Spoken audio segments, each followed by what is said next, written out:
Bien-aimés dans le Seigneur Yahushua, notre Mashiach, paix et grâce et salut sur vous, sur vos âmes. Ceux qui aiment notre Père et qui l'adorent d'un cœur sincère et d'un esprit véritable, à vous tous, paix et grâce. J'aimerais avec vous partager un sujet sur lequel j'ai voulu partager depuis fort longtemps à cause des enseignements que l'Esprit du Seigneur Yeshua m'a communiqué il y a cela un moment, mais il n'avait pas permis à ce que je puisse le partager. Et je pense que le temps est arrivé donc de pouvoir partager cette parole. Je nous invite à la prière. Père, merci pour l'Esprit, merci pour la grâce, merci pour la vie, parce que ta parole est la vérité. Et tu dis, vous connaîtrez la vérité vous affranchira. Cette parole n'a pas été inspirée par l'esprit d'un humain, mais par ton esprit. Tu nous donnes la sagesse, la force, les moyens adéquats par ton onction pour pouvoir partager ta parole, Papa, pouvoir aussi, Seigneur, la répandre au nom de Yahushua. Je vais obéir à tes ordres, je vais faire ta pensée, ta volonté. Garde-nous, garde ton peuple. Permets que ces paroles qui sortiront de ma bouche soient instructives pour nous tous. Au nom de Yahushua, le Seigneur. Amen. Donc voilà, ce que je voulais partager, c'est concernant l'évangélisation. L'évangélisation, nous sommes chrétiens, nous avons reçu de la part du Seigneur la grande commission, comme certains l'appellent, d'aller et de faire de toutes les nations des disciples. Il est vrai sur le contexte historique, le Seigneur parle d'abord, premièrement, à ses apôtres qui est avec lui, qui l'ont accompagné durant son ministère terrestre. Mais par la suite, par extension, il nous parle à nous aussi qui avons cru. Parce qu'il a dit dans sa parole, je prie, pas seulement pour eux, mais pour tous ceux qui croiront après eux, donc au message qu'ils auront reçu. Le Seigneur a parlé à ses apôtres en disant, allez par-dessus le monde et annoncer la parole. Et donc, je crois, la Bible dit que cette bonne nouvelle du royaume sera prêchée dans le monde entier et puis viendra la fin. Donc, avant que la fin arrive, il faut que la bonne nouvelle soit annoncée aux hommes. La bonne nouvelle doit être proclamée aux hommes. Mais comment? En évangélisant, voilà. Et Paul de Tarse pouvait dire que c'est pas pour baptiser que Yahushua m'a appelé dans 1 Corinthiens 1, 17, car Mashiach ne m'a pas appelé, ne m'a pas envoyé baptiser, mais évangéliser. Voilà, non pas avec des discours de la sagesse humaine, afin que la croix du Mashiach ou de Christ pour certains ne soit pas rendue inutile. Donc, Paul parle, disons que le Seigneur l'a envoyé évangéliser.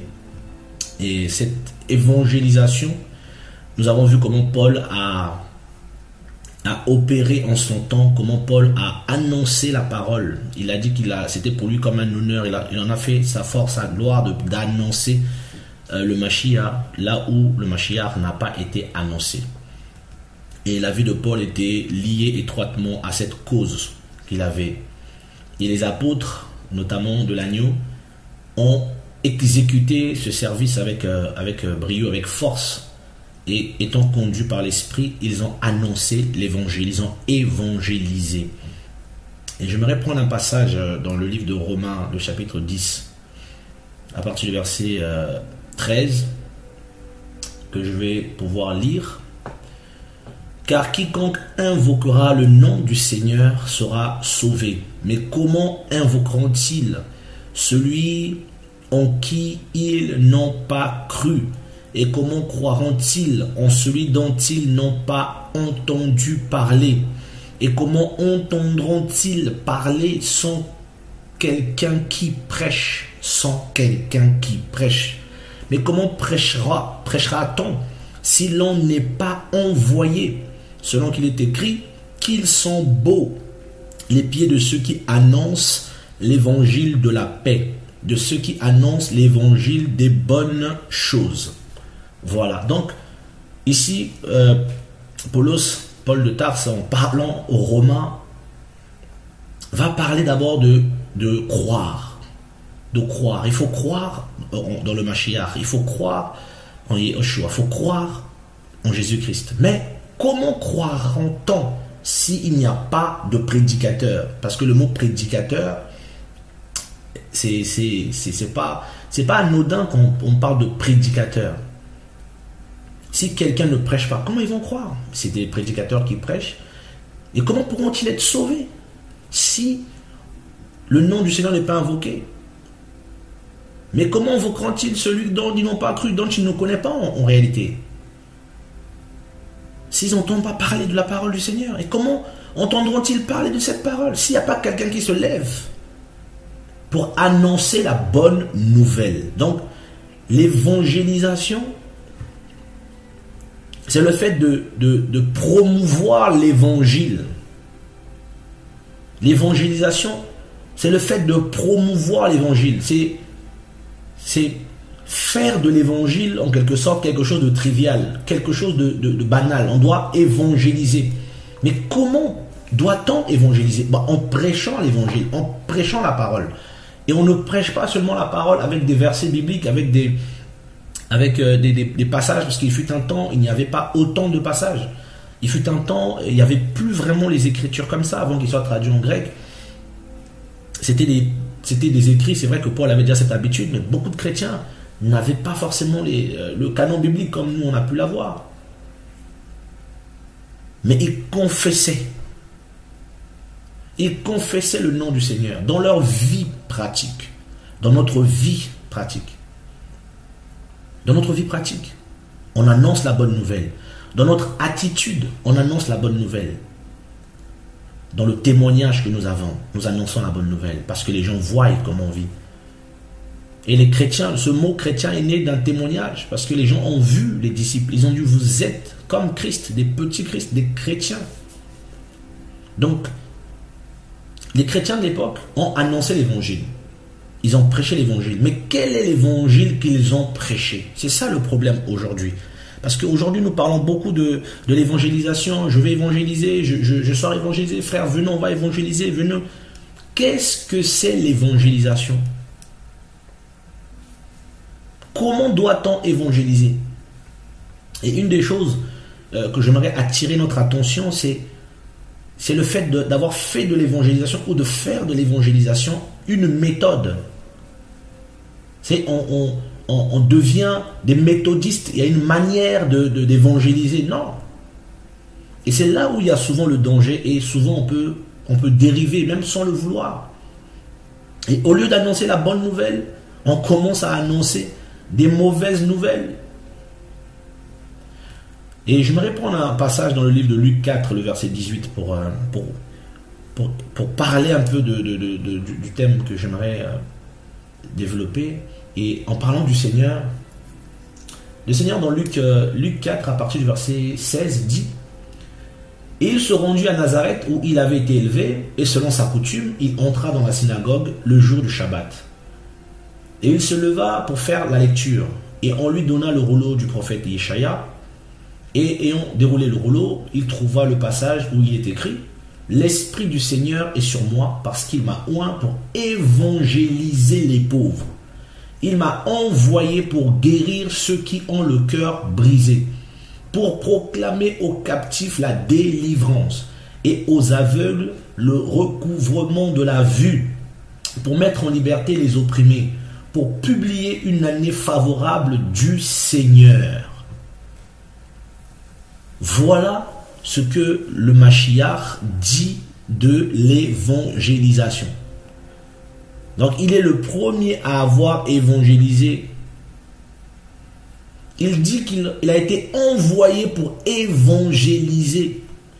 Et il va donner toutes les conséquences de l'évangélisation. En fait, une bonne nouvelle. Ceux qui sont malades reçoivent cette nouvelle, ils sont guéris. Ceux qui ont le cœur brisé reçoivent cette nouvelle, ils sont guéris. Ceux qui sont captifs, on leur proclame la délivrance, et aux aveugles le recouvrement de la vue, pour mettre en liberté les opprimés. Frère, cet aspect des choses n'a pas seulement une vocation physique ou une signification des choses physiques, mais elle est même spirituelle, parce qu'il y a des gens qui sont malades de façon spirituelle. Il y a des gens qui sont aveugles de façon spirituelle. Il y a des gens qui sont captifs de façon spirituelle. Il y a des opprimés spirituels qui ont besoin de la délivrance. Mais le Mashiach dit qu'il est venu évangéliser ces gens-là pour leur annoncer une bonne nouvelle. Et ici, c'est la prophétie de Ésaïe, Yeshaya 61 qui se réalise, parce que le verset après, il dit aujourd'hui, cette parole des Écritures est accomplie. Le Seigneur vient et il parle, il annonce aux captifs. Or, dans notre génération, notamment aujourd'hui, il y a beaucoup de captifs, beaucoup de malades, beaucoup de personnes qui sont perdues, qui ont le cœur brisé.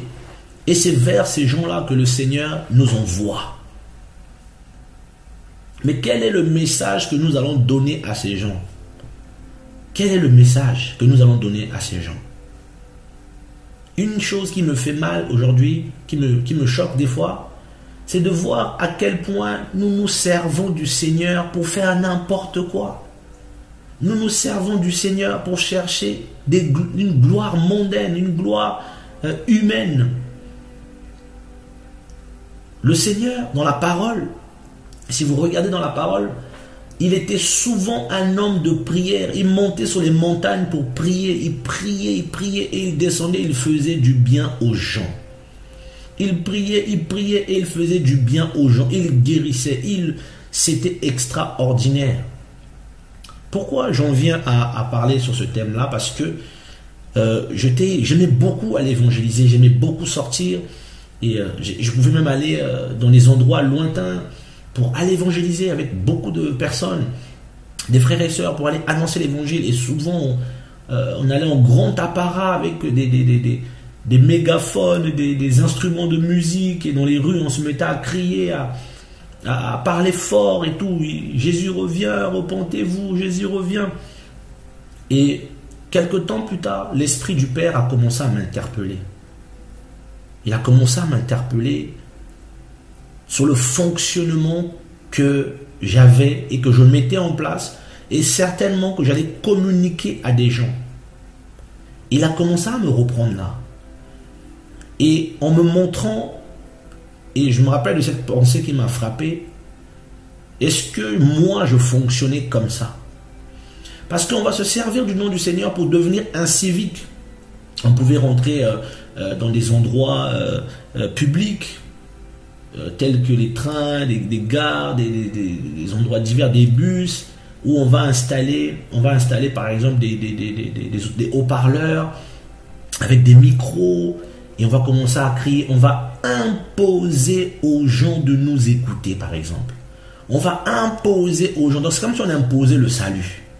Parce qu'en réalité, on doit annoncer la bonne nouvelle, on doit annoncer le salut. Mais si le créateur du monde, le créateur de l'univers, le créateur des cieux, n'impose pas aux hommes, il ne leur impose rien.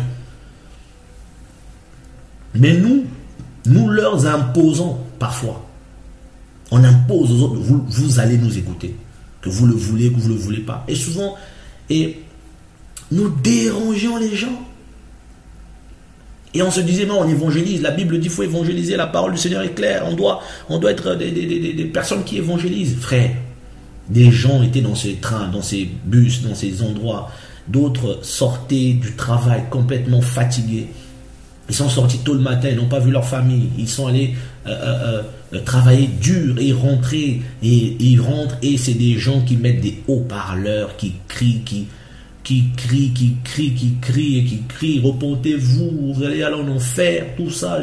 Yeshua revient. Mais mes amis, entre nous, ces gens ne connaissent pas le Seigneur, ces gens n'ont pas le Saint-Esprit, ces gens sont étrangers à la vie du Seigneur. Et si on n'est pas dans l'esprit, si on ne parle pas selon l'esprit, on va mettre en place des méthodes et nous fermons la porte aux gens. Nous fermons la porte de l'évangile et l'esprit n'a pas sa place, donc l'esprit ne peut pas parler à travers nous. Et c'est des dégâts, c'est l'incivisme. C'est l'incivisme. C'est l'incivisme total. Et souvent, c'est l'apanage aussi des jeunes. Donc on voit bien c'est cette immaturité, cette précipitation. Et on rentre et on va crier, et c'est le désordre. Or, le Seigneur, c'est l'Élohim, c'est le Seigneur de l'ordre. Et on ne se rend même pas compte. Je me dis, je ne le voyais pas avant que le Seigneur m'interpelle sérieusement là-dessus. L'incivisme. L'incivisme. Le Seigneur dit, soumettez-vous aux autorités. Il y a des choses qu'on fait, des fois c'est interdit, mais on va le faire sous couvert des Écritures. Et on va payer des amendes, parfois on dit non, c'est l'évangile, tout ça. Mes amis, mais la Bible est claire. On doit évangéliser selon l'esprit.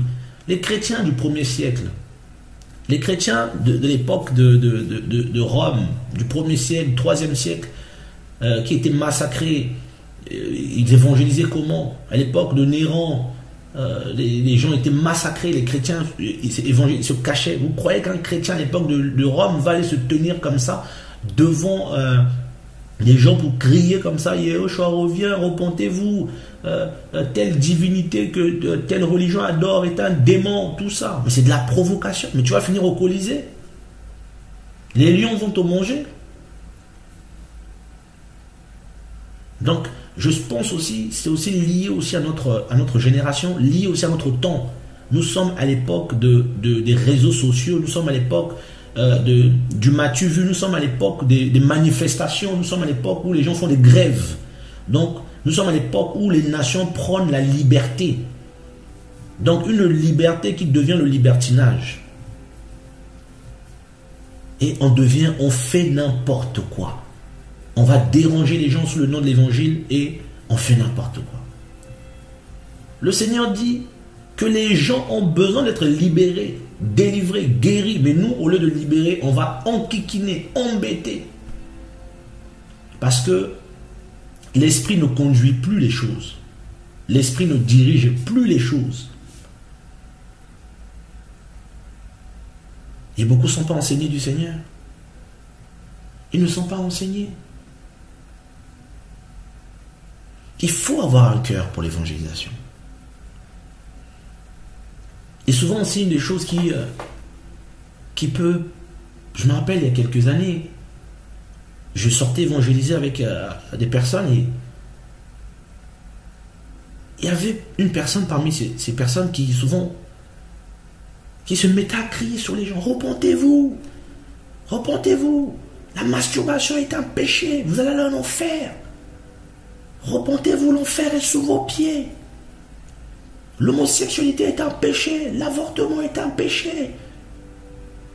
Mon ami, toi qui as de la connaissance, mais pourquoi veux-tu perdre celui qui n'a pas cette connaissance-là? Pourquoi te sers-tu de ta connaissance comme une épée? Pourquoi brandis-tu ta connaissance? Pourquoi ne descends-tu pas? Pourquoi n'es-tu pas humble pour gagner celui qui est ignorant? Avec les ignorants, j'étais comme un ignorant. C'est pas possible. Nous sommes dans une génération où les gens sont tellement pressés. Et l'esprit en moi me disait condamnation, condamnation. J'ai interpellé cette personne. J'ai dit, frère, ce n'est pas ainsi qu'il faut évangéliser. Ce n'est pas ainsi. Il n'était pas d'accord. Il me dit, non frère, il faut dénoncer le mal. Il faut dénoncer le mal. C'est pas comme ça qu'on dénonce le mal. Et l'esprit était attristé. Parce que ces gens ne connaissent pas l'évangile. Or, nous avons lu qu'ils ont besoin d'écouter une bonne nouvelle. Ils sont captifs. C'est comme ça qu'on va les décaptiver. On va les libérer. Avec un évangile de condamnation. Avec un évangile de choc. Je ne dis pas qu'il ne faut pas dénoncer le mal. Mais il faut faire attention à la manière dont nous nous conduisons devant les gens. Il faut faire attention de la manière dont nous prêchons. Je ne dis pas qu'il faut prêcher l'amour d'une façon ludique ou d'une façon... un rêve ou je ne sais pas quel mot employer, mais le cœur d'Élohim. Le cœur d'Élohim, le cœur du Seigneur Yahushua, Jésus-Christ, son cœur. Son cœur. Le cœur du Seigneur. On a besoin de ce cœur. Que dit la parole dans le livre de Matthieu, Matthieu 9, le verset 13? Que dit la parole? Mais allez et apprenez ce que signifie je prends plaisir à la miséricorde et non au sacrifice, car je ne suis pas venu appeler à la repentance les justes, mais les pécheurs. Mais comment appeler ces pécheurs à la repentance? Comment? Le Seigneur dit, je suis venu appeler les pécheurs à la repentance. Donc lorsque nous partons évangéliser, nous sommes donc sous couvert du Seigneur. Donc nous avons pour modèle, pour exemple, le Seigneur, parce que nous continuons son œuvre, nous continuons l'œuvre qu'il a commencée. Nous, chrétiens, continuons l'œuvre que le Maître, le Mashiach, Yehoshua, le Mashiach, a commencé. Nous continuons cette œuvre.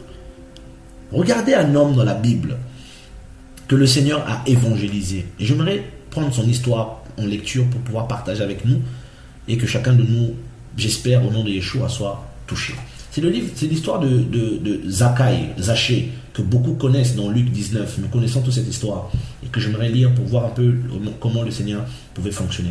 Et il entra dans Jéricho et la traversa. Et voici un homme appelé du nom de Zachée, qui était chef des publicains, et qui était riche, cherchait à voir qui était Yahushua, mais il ne le pouvait pas à cause de la foule, parce qu'il était de petite stature. Et courant en avant, il monta sur un sycomore pour le voir, parce qu'il devait passer par là. Il devait passer par là. Et quand il fut arrivé à cet endroit, là, Yahushua, levant les yeux, le vit et lui dit, Zachée, hâte-toi de descendre, car il faut que je demeure aujourd'hui dans ta maison, car il faut que je demeure. Zachée ne l'a pas invité. Et il se hâta de descendre et il reçut avec joie. Et tous, voyant cela, murmuraient en disant, il est entré chez un homme pécheur pour y loger. Mais Zachée, se tenant debout, dit au Seigneur, voici Seigneur, je donne la moitié de mes biens aux pauvres. Et si j'ai extorqué de l'argent à quelqu'un, je lui rends le quadruple. Et Yahushua lui dit, aujourd'hui, le salut, Yeshua, est arrivé pour cette maison. Parce que celui-ci aussi est fils d'Abraham. Car le Fils d'humain est venu chercher et sauver ceux qui étaient perdus. Vous vous imaginez ici, le Seigneur est venu chercher Zachée qui était perdu. Voilà pourquoi au début il lui a dit, il faut que je demeure. Donc on comprend ici, c'est pas le pécheur qui se choisit, qui dit moi je veux. C'est le Seigneur qui a déjà choisi le pécheur. Il sait qui sera sauvé. Il sait. Et Zachée, la Bible dit, Zachée est parti se positionner à l'endroit où Yahushua devait passer. Donc il y a des gens qui sont appelés au salut et le Seigneur les placera à un endroit où, si toi, enfant d'Élohim, tu comprends, si toi, fils du Père, fille du Seigneur, comprends que l'esprit qui est en toi, c'est l'esprit du salut, et que l'esprit qui est en toi, depuis 2000 ans, peut-être même plus, fait une œuvre. Le Seigneur est comme un jardinier, en fait, et toi, tu es comme son ouvrier, sa ouvrière. Tu fais un travail qui t'a été donné devant, tu l'ignores, tu récoltes. Nous sommes dans le champ d'Élohim et nous travaillons avec lui et pour lui. Zachée n'avait rien demandé, il avait juste entendu parler. Et c'était quelqu'un qui venait de Jéricho, une ville désertique. Il était chef des publicains, il était riche et il cherchait à voir le Seigneur. Vous vous imaginez combien de personnes sont dans le cas de Zachée, qui cherchent le Seigneur, mais qui ne savent pas comment le trouver. Parce qu'ils sont de petite stature, parce qu'ils n'ont pas la vérité en gros, parce qu'ils ne comprennent pas les choses, parce qu'ils ne réalisent pas encore qui est le véritable Seigneur, qui est le véritable Créateur, quel Elohim qu'il faut prier, vers qui aller. Les gens cherchent, ils sont dans différentes religions. Et vous allez arriver, oui, tel est un démon, telle religion, son Dieu est un démon, tel ceci. Mais les gens cherchent. Yarima, les gens cherchent. Les gens cherchent. Il y a des gens qui cherchent, ils cherchent la vérité, ils cherchent la délivrance. Vous voyez le Seigneur ce qu'il a dit? Zachaï avait besoin du salut. Le salut ici, c'est Yeshua. Vous savez, il y a une phrase en hébreu que j'aime beaucoup qui dit Uveyom lishu ati. Uveyom lishu ati. Lishu ati, là, c'est le même mot composé de Yehoshua. Uveyom veut dire au jour du salut, je t'ai sauvé. Au jour, je t'ai sauvé. Uveyom lishu ati. Donc, il y a des gens qui cherchent le Seigneur et il y a un jour de salut pour eux. Et ce jour-là, Zachaï a été poussé à aller sur le sycomore. Le sycomore a été placé là exprès. Il y a des gens de petite taille qui doivent venir monter sur toi, chrétien. C'est toi le sycomore. C'est toi le sycomore. Mais vous avez vu la réaction des pharisiens, ceux qui se croyaient justes, ceux qui pensaient qu'eux ils étaient mieux. Comment il allait se loger chez un homme pécheur? Comment? Et c'est l'attitude de beaucoup de chrétiens par rapport aux inconvertis, par rapport à certains chrétiens qui peuvent peut-être pas avoir leur connaissance, peut-être pas avoir leur, on va dire peut-être leur niveau de connaissance. Repens-toi, pécheur, masturbation, tu vas aller en enfer, l'enfer t'attend, repentez-vous, le Seigneur va frapper. Maintenant c'est, le Seigneur va frapper, Frère, vous êtes prophète, d'accord, on veut bien. Mais attention, de ne pas mettre en place des méthodes humaines, alors que peut-être vous avez reçu un appel véritable à évangéliser, à parler du Seigneur. Il y a beaucoup de dérives, il y a beaucoup de séduction. Ici, le Seigneur n'a pas dit Zaché, voleur. Zaché a dit lui-même, si j'ai extorqué, la présence, l'esprit, allez et apprenez que je prends plaisir à la miséricorde. Il l'a dit aux Juifs. Allez et apprenez. Allez et apprenez. Frères et sœurs, la bonne nouvelle. Les gens ont besoin d'écouter la bonne nouvelle.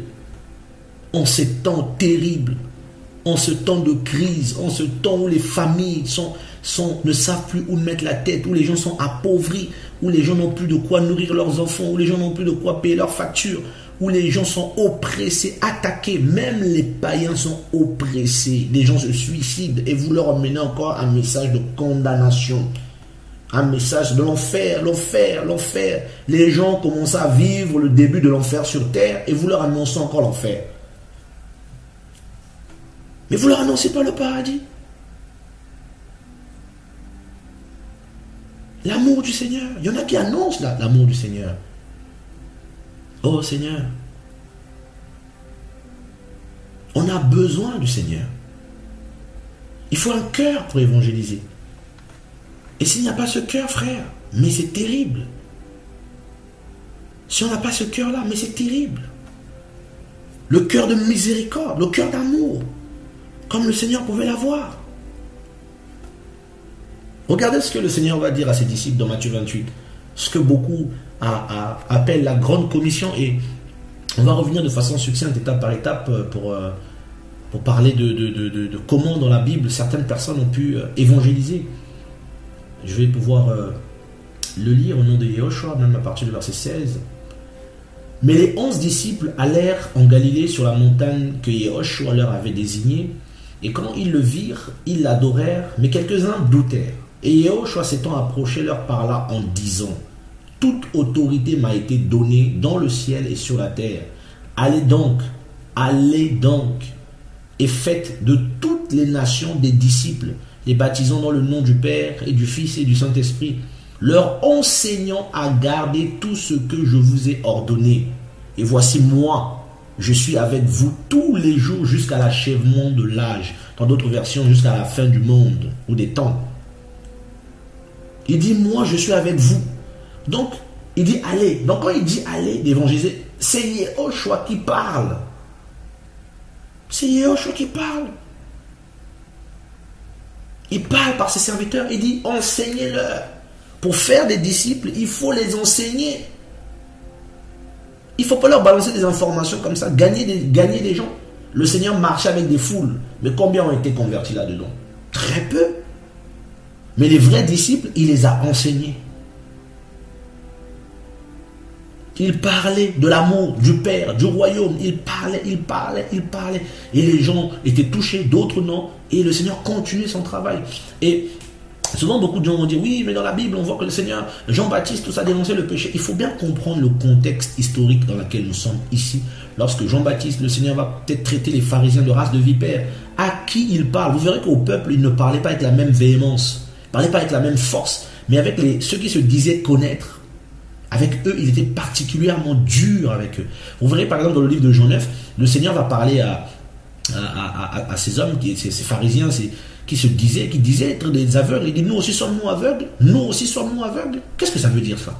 Ça veut dire qu'ils disent au Seigneur, nous croyons que nous aussi on est aveugles, nous on voit, on connaît, on a la Torah, tout ça, nous on est... Donc ils vont manifester leur orgueil spirituel. Ils vont dire même à cet aveugle, toi tu es né tout entier dans le péché, et tu veux nous enseigner, nous qui connaissons la loi de Moshe, nous sommes disciples de Moshe, disciples de Moïse. Voilà où leur aveuglement les avait emmenés. Le Seigneur leur a dit, parce que vous dites que vous êtes des voyants, vous serez aveugles et vous ne vous repentirez pas de vos péchés. Parce qu'on va enseigner quoi à quelqu'un qui pense tout savoir? On va dire quoi à quelqu'un qui dit, oh moi je suis déjà arrivé. Hein. Comment? Vous voyez, tout est question de cœur, tout est question de disposition de cœur. Celui qui a le cœur dur ne servira pas le Seigneur correctement. Même s'il se met à prêcher, il ne gagnera rien. Parce que son cœur est dur, son cœur est méchant. Celui qui n'a pas connu l'amour du Père Céleste, celui qui n'a pas reçu cet amour-là, ne va pas parler aux âmes avec un cœur brûlant d'amour. Regardez Élie. Dans 1 Roi 19, il se tient devant les enfants d'Israël. Il va parler, arrêter de boiter. Jean-Baptiste qui arrive, il parle au peuple. Le peuple se convertit. Mais les pharisiens résistent et ils leur traitent de race de vipères. Pourquoi? Parce qu'ils ont résisté au message d'Élohim. Voilà pourquoi cette épithète leur était attribuée, cet adjectif leur était donné parce qu'ils ont résisté. Et la preuve, quand le Seigneur leur dit, le baptême de Jean venait-il du ciel ou des hommes? Ils n'ont pas voulu répondre parce qu'ils ne croyaient pas que ça venait du ciel. Donc, et le Seigneur dit, ayant parlé comme ça, ils ont rendu pour eux en ayant les desseins d'Élohim. Donc comme s'il disait au Seigneur, tu n'as pas envoyé cet homme, nous refusons. Alors qu'il a été envoyé pour préparer le chemin du Seigneur. Pour préparer le chemin du Seigneur. Oh, que le Seigneur ouvre nos yeux, que le Seigneur nous enseigne, que le Seigneur nous travaille, que le Seigneur nous emmène à la profondeur de son esprit pour comprendre le cœur du Seigneur. Là, parce qu'on peut croire qu'on a le cœur du Seigneur, on peut croire qu'on aime le Seigneur, mais en fait, des fois, on ne l'aime pas. On est juste touché au niveau de nos sentiments. Nos sentiments s'excitent parce que l'amour du Seigneur nous a visité une fois et ça secoue nos sentiments. L'amour des âmes. Le Seigneur jeûnait, priait tout le temps pour eux. Nous, on ne jeûne pas souvent, on ne prie pas souvent pour les âmes. On sort comme ça et on balance des informations et les gens disent, voilà des sectes, voilà des malades. Il n'y a aucune puissance. Aucune puissance derrière. Il n'y a pas de guérison, il n'y a pas de miracle. Pour certains. Parce qu'il n'y a pas la puissance de l'amour. Parce qu'il n'y a pas la puissance de la vérité. Il n'y a pas la compassion. C'est plus l'esprit qui fait, mais c'est l'humain. C'est l'humain qui parle, c'est l'humain qui agit. C'est l'humain qui agit. On a besoin de revenir au Seigneur. Et on a vraiment besoin de revenir. Il dit, allez, faites toutes les actions mes disciples, enseignez-les. Enseignez-les à garder mes commandements. Mais c'est quoi les commandements du Seigneur? C'est l'amour, c'est la joie, c'est la paix par l'esprit, c'est la sanctification, c'est le partage, c'est la pureté. Mais toi, moi, quand le Seigneur nous a touchés, dans quel état nous a-t-il trouvé? Dans quel état on t'a... Quand le Seigneur t'a touché, tu étais dans quel état? Qu'est-ce qu'on t'a dit? Dans quel état tu étais? Quand son amour t'a touché, si réellement son amour t'a visité, dans quel état? Il ne t'a pas condamné. Rappelez-vous de la femme qui était condamnée parce qu'elle a été attrapée en flagrant délit d'adultère. Tout le monde a pris des pierres. Voilà les chrétiens pharisiens. Dès que quelqu'un fait une erreur, on veut le lapider, on veut lui dire c'est l'enfer, tu vas aller en enfer. Mais on ne prend pas le temps des fois de savoir pourquoi et de prier pour aider. Mais on va tuer tout de suite avec la langue, on va tuer avec des paroles dures. Au lieu de restaurer l'âme, comme l'Élohim, notre Père, le fait. Et cette femme n'a pas été condamnée. Le Seigneur a dit, je ne te condamne pas, mais seulement va et ne pêche plus. Va et ne pêche plus. Il dit à cet homme, 38 ans d'impotence, qui était là accouché, il dit, va et ne pêche plus, de peur qu'il ne t'arrive pire. Mais pourquoi? Il n'y a plus ce cœur-là. Il n'y a plus ce cœur. Enseignez-leur. Oh Seigneur. On a besoin de revenir. Je vais prendre Matthieu 10. On peut voir un peu comment le... Vous allez voir que tout le temps, ça se répète à partir du verset 6. C'est la même chose.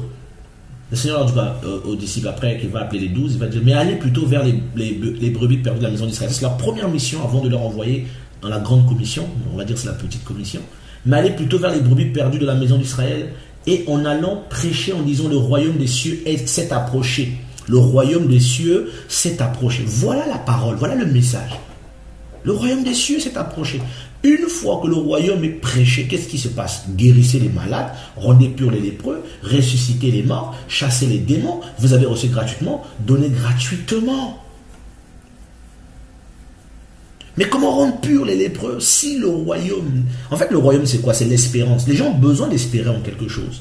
Les gens ont besoin de croire en quelque chose. Mais si on leur présente d'abord la peur, l'enfer, le péché, et on ne parle pas du Mashiach, on ne parle pas de l'œuvre expiatoire de la croix, on ne parle pas de ce grand Elohim, de ce grand créateur qui nous aime à la folie, plus que la folie, qui est attaché à nous, qui regarde chaque pas, qui nous regarde marcher et qui frémit dans son âme lorsqu'il nous voit faire le mal, qui pleure et qui n'a pas pu supporter du haut de sa grandeur infinie. Il n'a pas pu... L'image que j'ai du Seigneur, c'est comme quelqu'un qui voit son enfant aller à l'école et son enfant a oublié quelque chose où il y a un danger. Donc il prend juste un manteau, il ouvre en cascade la porte et il court vers l'enfant pour aider l'enfant. C'est ce que le Seigneur a fait. Il s'est levé de son trône en prenant un vêtement de chair, en s'enfermant dedans et en apparaissant sur terre 33 ans de sa vie humaine pour nous. Quel amour! Oui, il y a les religieux. Oui, il y a un discours pour les religieux chrétiens, tout ça. Je peux comprendre, mes frères, il y a des gens qui ont besoin de l'évangile. Il y a des gens qui en ont besoin. C'est par l'esprit que nous évangélisons. Regardez au verset 16, que dit la Bible. Voici que moi je vous envoie comme des brebis. De Matthieu 10, 16. Voici que moi je vous envoie comme des brebis au milieu des loups. Soyez donc prudents comme des serpents et sans mélange comme des colombes. On doit être prudent. Verset 20, car ce n'est pas vous qui parlerez, mais c'est l'esprit de votre Père qui parlera en vous. Et là, on parle de la persécution. Donc les chrétiens, les disciples ont évangélisé dans des moments difficiles, dans des temps difficiles. Mais l'esprit était là. Et tout à l'heure, on l'a vu dans la grande commission. Il dit, moi, je serai avec vous. Et on verra que lorsque le Seigneur est sorti, tout à l'heure, on avait pris le verset de Luc 4, je crois, oui. Et si vous remontez, vous verrez que c'est après le Jourdain et puis les 40 jours dans le désert, il sort de là, il va annoncer la parole. Et les gens sont guéris, délivrés. Et on peut faire un bilan, et étant sincère, aujourd'hui, frère, dans les évangélisations, il n'y a plus beaucoup de guérisons, il n'y a plus beaucoup de miracles. Comme à l'époque des frères et sœurs des chrétiens du 1er siècle. Les chrétiens du 1er siècle, il y avait la gloire. Il y avait la gloire. Acte 11, 20. Acte 11, 20. Acte 11, 20. Voilà, je vais prendre le verset 19. Ceux qui avaient été dispersés par la tribulation survenue à cause de Stéphanos, ou bien Étienne, allèrent en effet jusqu'en Phénicie, dans l'île de Chypre et à Antioche, n'annonçant la parole à personne, si ce n'est à des Juifs seulement. Mais il y eut parmi eux quelques hommes chypriotes et cyrénéens qui, étant venus à Antioche, parlèrent aussi aux Grecs et leur annoncèrent l'évangile du Seigneur Yehoshua. Et la main du Seigneur était avec eux, et un grand nombre de personnes crurent et se convertirent au Seigneur. Or, le bruit parvint aux oreilles de l'assemblée de Yerushalayim, et ils envoyèrent Barnabas pour passer jusqu'à Antioche. Vous imaginez? Des frères simples, qui n'étaient pas apôtres, qui n'avaient rien. Certains juifs conservateurs de l'époque, au lieu d'obéir à l'ordre du Seigneur, se sont arrêtés seulement aux juifs dans les synagogues à partager entre eux. Mais d'autres ont dit non, nous allons partager ce salut, parce qu'ils avaient compris que le message était pour les nations. Et ils ont annoncé l'évangile. Ils ont parlé du Seigneur. Et les gens ont cru. Prenons l'exemple d'un autre. Acte 8, vous connaissez certainement cette histoire. Acte 8, le verset 1er, nous allons parler de Philippe. Acte 8, ouais, on peut même prendre... verset 1er, c'est pas grave. Or, Shaoul était consentant à son assassinat, donc c'est de Stéphanos. En ce jour-là survint une grande persécution contre l'assemblée à Yerushalayim, et vous, et tous, excepté les apôtres, se dispersèrent dans les contrées de la Judée et de la Samarie. Et des hommes pieux emportèrent Stéphanos pour l'ensevelir, et firent sur lui une grande lamentation en se frappant la poitrine en signe de douleur. Mais Shaoul ravageait l'assemblée, entrant dans les maisons et traînant hommes et femmes, et les livrait en prison. Alors ceux qui avaient été dispersés allaient en effet de lieu en lieu, annonçant la parole d'Élohim. C'est de ces hommes-là tout à l'heure dont on parlait. C'est eux, ils ont annoncé la parole d'Élohim. Et Philippos, étant descendu dans la ville de Samarie, leur prêcha le Mashiach, d'autres le Christ. Il leur prêcha le Mashiach. Le Mashiach, c'est le salut, il n'est pas allé plus loin. Il leur prêcha le Mashiach. Et les foules d'un commun accord étaient attentifs à ce que Philippos disait, en l'entendant et en voyant les signes qu'il produisait, car les esprits impurs de beaucoup de personnes qui en avaient sortaient en criant à grande voix, et beaucoup de paralytiques et de boiteux furent guéris. Et il y eut une grande joie dans cette ville. Voilà.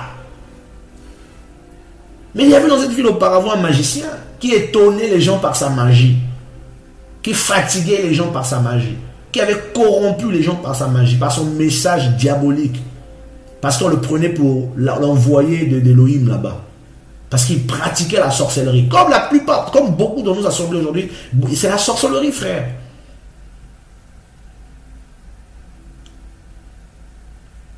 Mais quand ils eurent cru Philippos annonçant l'évangile des choses concernant le royaume d'Élohim et le nom de Yehoshua Mashiach, tant les hommes que les femmes furent baptisés. Vous voyez le message que cet homme a annoncé, ce serviteur d'Élohim a annoncé. La Bible dit, en fait, ce qui est écrit, que le Seigneur a écrit dans Luc 4, dans Isaïe 61, Philippe a vécu cela. C'est ça l'évangélisation. S'il n'y a pas ces signes-là quand on évangélise, c'est qu'il y a un problème. Il y a un problème. Il fut un temps quand on évangélisait, quand on sortait, même sans parler du Seigneur, on vivait ces choses-là. La Bible dit, au verset 8, il y eut une grande joie dans cette ville. Les gens étaient joyeux parce qu'il n'y avait plus la joie. Il y avait la magie, frère. Il y avait la sorcellerie. Il y avait ce monsieur qui étonnait les gens par la magie. Même lui-même, il était confondu. Il a dit, bon, moi aussi, je vais me faire baptiser. Mais où est la joie? Où est la joie? Aujourd'hui, quand on va annoncer la parole aux gens, les gens sont en colère. Il y en a qui veulent nous taper, nous insultent. Oui, ça peut arriver, bien sûr, ça peut arriver. Mais parce qu'à cause des méthodes, les gens, il n'y a plus la joie. Avant, tu vas dans un endroit, les gens viennent à toi confesser leurs péchés, tu ne les connais pas, tu n'as même pas ouvert la bouche. Il dit, dès que je t'ai vu seulement, j'ai été pris par une conviction, il faut que je confesse. Les paroles que le Seigneur donnait, l'Esprit te donne des paroles sur les gens, des prénoms des gens. Telle personne s'appelle, et frère, on a perdu ces choses à cause de l'orgueil spirituel, à cause de la vérité. On se dit, on sait tellement qu'on n'a plus l'esprit pour comprendre, pour descendre. Voilà un homme, Philippe, qui annonce le Mashiach. C'est quoi le Mashiach? C'est ce qu'il a fait pour nous. C'est quoi le Mashiach? Annoncer le Mashiach, ça veut dire quoi? Mais prêcher ce qu'il a fait pour nous. La parole d'Élohim, le salut. Le salut. On a besoin de ce salut. Et j'aimerais prendre un dernier verset sur Paulos, dans Acte 17. À partir du verset 22.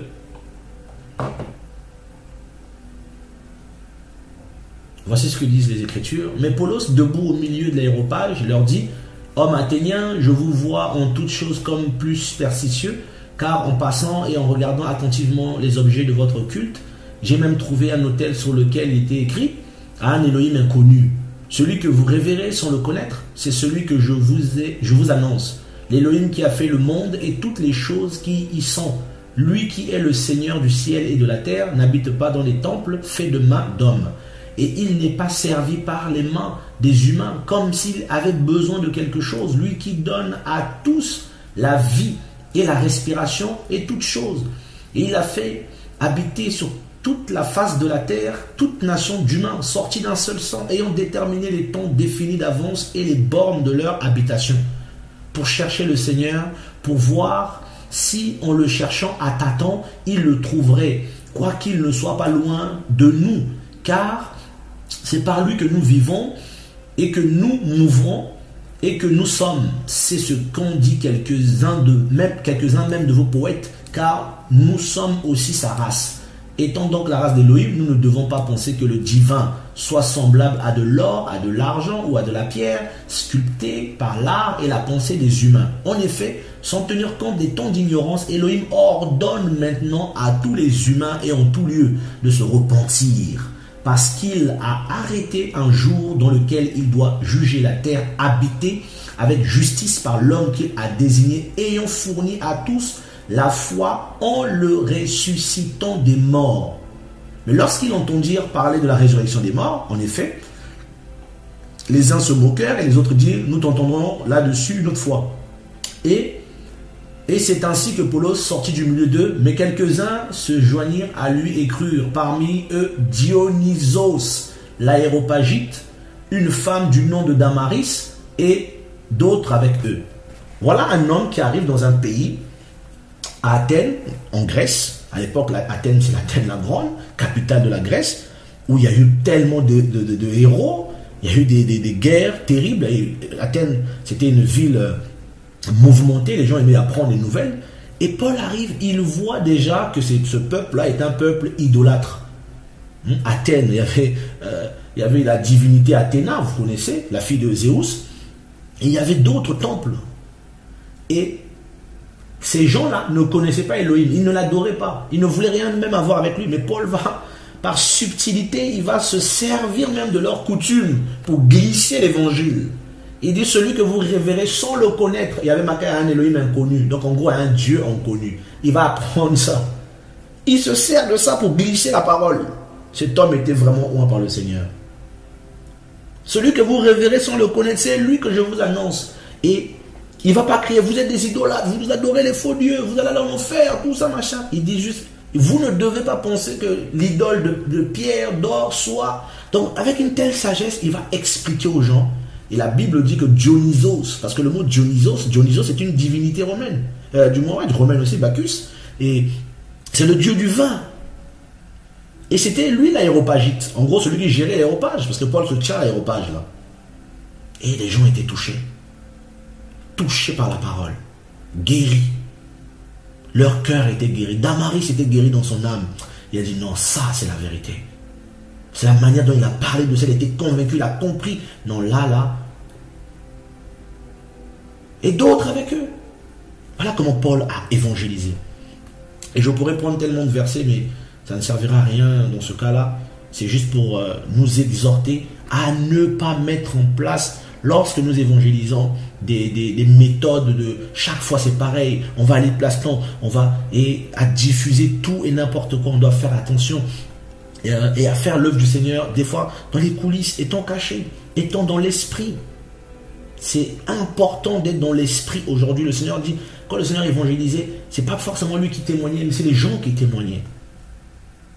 Et aujourd'hui, le danger des médias, des réseaux sociaux, c'est aussi cette course à l'excitation, au m'as-tu vu, y a plus, on n'est plus prudent, on n'est plus sage. Or, le Seigneur a dit, je vous envoie, soyez prudents, comme des colombes. Non, prudents comme des serpents. Le serpent est très prudent, pourtant il est dangereux. Mais simple comme des colombes. Simple. L'évangélisation, c'est de présenter aux gens la personne de Yehoshua Mashiach, Jésus-Christ de Nazareth. C'est ça, l'évangélisation. Et nos propres vies d'abord. Parce que ça sert à quoi de dire à un frère, à une personne, à un païen, repens-toi, tu vas dans l'enfer de la masturbation, tout ça, mais toi-même, tu es peut-être même dans des choses, dans la désobéissance par rapport au Seigneur. Si tu meurs comme ça, toi aussi, tu vas en enfer. Nous devons être des modèles, nous devons avoir la crainte. Nous-mêmes, nous devons d'abord laisser le Seigneur nous briser. Le Seigneur a pris le temps, il a parlé à ses apôtres. Il leur a donné ses ordres et il les a envoyés. J'espère que ces paroles que le Seigneur m'a enseignées vont aider ceux qui lui appartiennent et ceux qui comprennent. Voilà, ceux qui ne comprendront pas, priez. Que le Seigneur vous garde et que le Seigneur nous garde au nom de Yehoshua. Nous avons besoin du Seigneur au nom de Yeshua notre Maître. Bon courage à tous sur le chemin qui mène au ciel. Amen.